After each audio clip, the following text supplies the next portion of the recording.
Chats. This is James and this is Mario. We're the co-owners of Cyber Wyze, based down here in sunny Queensland today. And we're trying to bring some interesting content, certainly around some of the shared passions that we've got, which is cybersecurity, technology, importantly business, and also cars.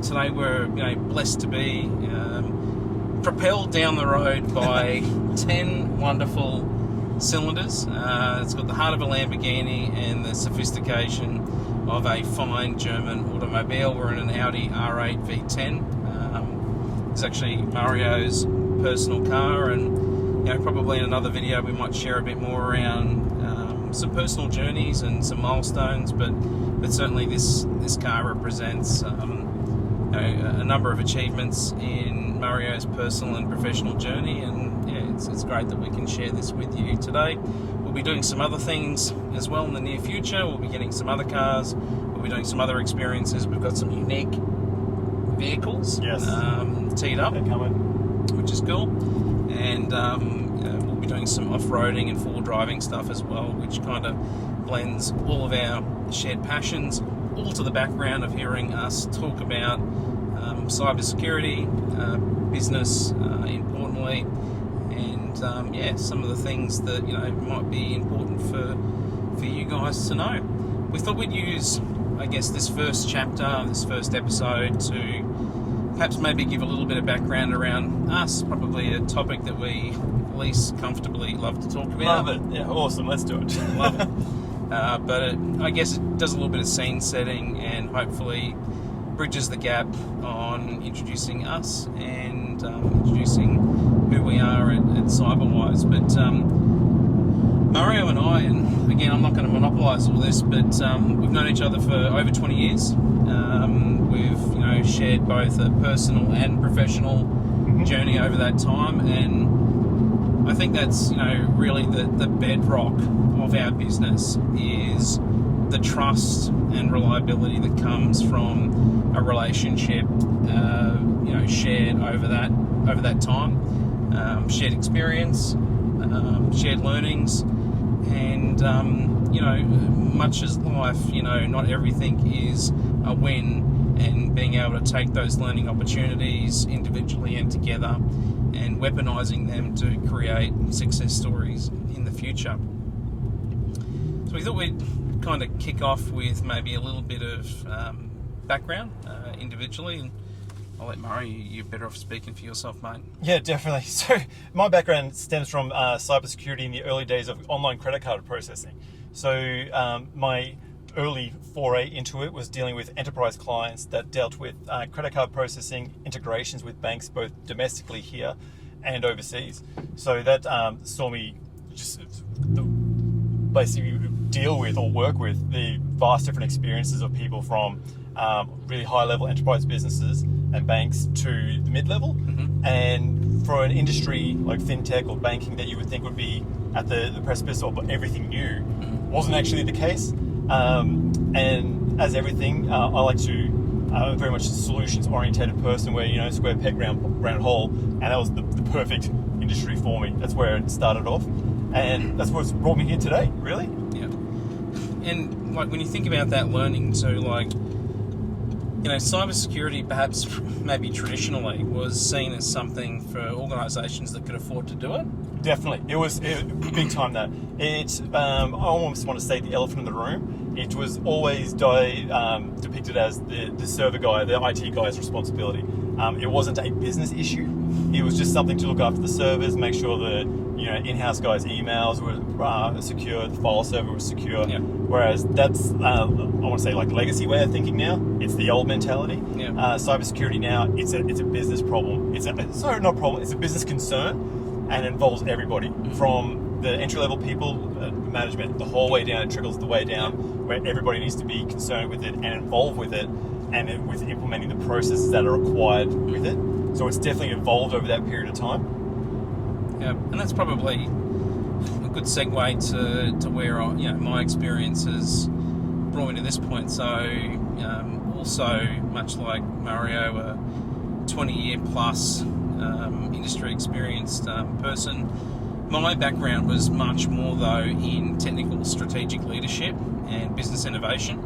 So leading organisations through digital transformation, adoption, creating opportunities, moving IT from a cost centre to a capability centre, and really bringing that business and commercial lens to what has often traditionally been more of a tech and technology centric aspect to a business, and more the IT function rather than fundamentally being a part of the business capability. But I just want to jump in here because he won't say it. The benefit of James and I work together with his experience is his technical knowledge as well that counters that business knowledge and experience. So whereas I'm more of a technical person, you're able to help us ground everything that we do with businesses with your business acumen, knowing how the technical aspects actually filter in and work with it. So we kind of like the yin and yang of what we require here with the Cyber Wyze, how we do it. Yeah, that's true. I mean, look, it's we wouldn't be, we'd only be half as good, right? But I think that's probably the heart of it. Really is that we blend both a deep technical domain knowledge and definitely massive skill sets in the cybersecurity sphere with technical but really business focused solutions. We get the business problem to be solved. We need, we understand the need to really give organisations a marketable competitive advantage rather than just a cybersecurity ad hoc transactional uplift within their business. And it's probably the number one reason why we brought this together was to bring what we believe was a bit of a miss in the market, which was really giving a commercial enablement component to cybersecurity, which I think it had been severely lacking. Yeah, it had been seen as just purely a cost, transactional, ad hoc business rhythm around technology and cybersecurity, and our goal was to try and close that gap. And I think that, certainly the things that we've had from a feedback perspective, and certainly our learnings over the last 5 or 6 years really support that notion that today cybersecurity can actually be one of your leading competitive advantages and probably one of your most marketable assets if you get it right. And I think that's kind of maybe a good little segue into we've seen a lot in cybersecurity and how it's evolved and how business has evolved over the last 20 years. And, we've seen that IT risk, that cyber risk, move from, the server room to the boardroom if you've got one, but at least very much to the management circle. And, that whole governance, risk and compliance, component to cybersecurity becoming really central to a business. And, where we're seeing it now is, the legislative side is starting to catch up. The commercial side is absolutely catching up. And we're seeing, organisations now really seizing the opportunity to lead security and solidify themselves as the trusted supplier in their network. And that's what's creating the marketable competitive value proposition. That is definitely the big difference, where instead of people just going through the cybersecurity hardening and adopting a framework process, they're using it. It's their flag to go, hey, we're our point of difference to our competitors. Yeah. We do this. We're looking after our data. We're protecting your data. We're a safer bet. Yeah. And that is the biggest difference now, which is it's taken a while to see, but it's good to see because now you've got companies out there and they're looking for that. Yeah. That it is a huge point of difference. It's you almost, if you're out there looking for a supplier for whatever it is, that it should be on your questions to ask. How are you looking after security? Yeah. What's the difference between you and these other guys? It's definitely a worthwhile thing. It's a huge component, and it speaks to longevity. I think it speaks to quality in a business today, because much like where workplace health and safety was maybe a decade ago, That's a good point.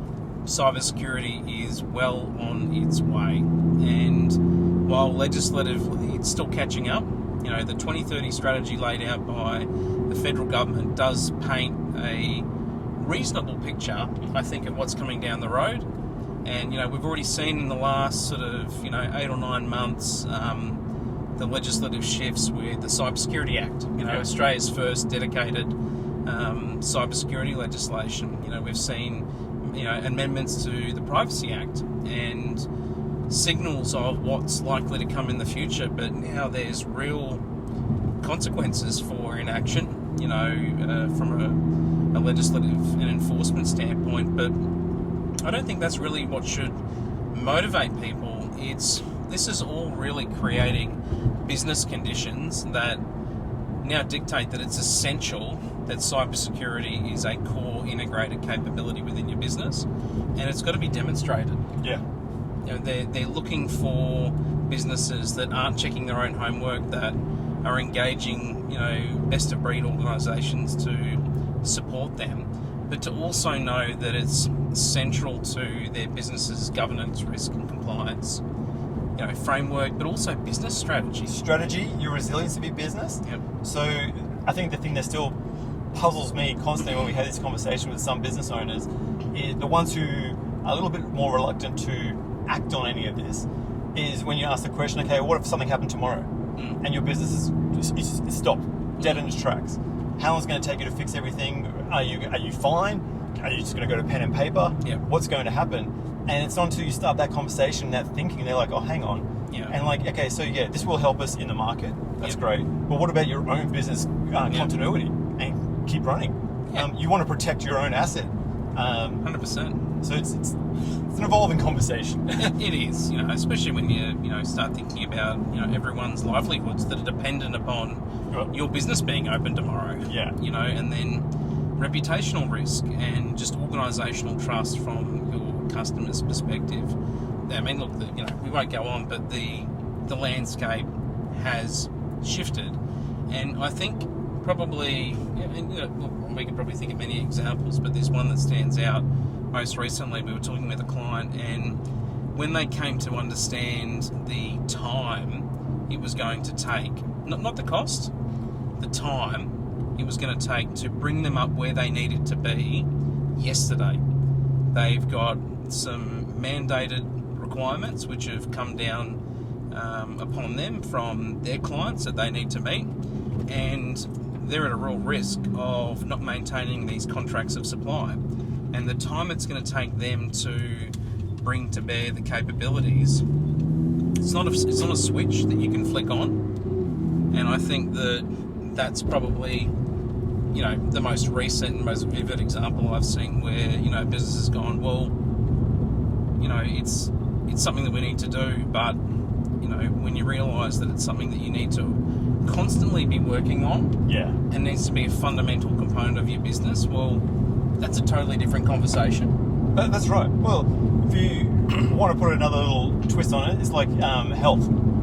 So you don't just have one healthy meal and you're done. It's a constant thing. You got to keep going, keep your body in check, type of thing. And it's very, the synergies there are pretty much the same. It's a long-term thing. It's a change in your behaviour, a change in everything.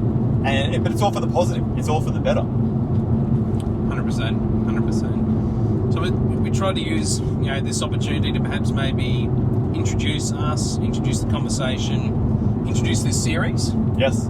And our commitment to bring more of it to you.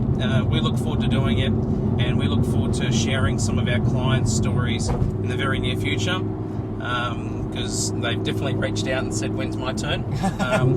And we're excited by that, and we're excited to share some of those stories. But I'm James, this is Mario, this is Quick Chats from Cyber Wyze, and we'll see you very shortly.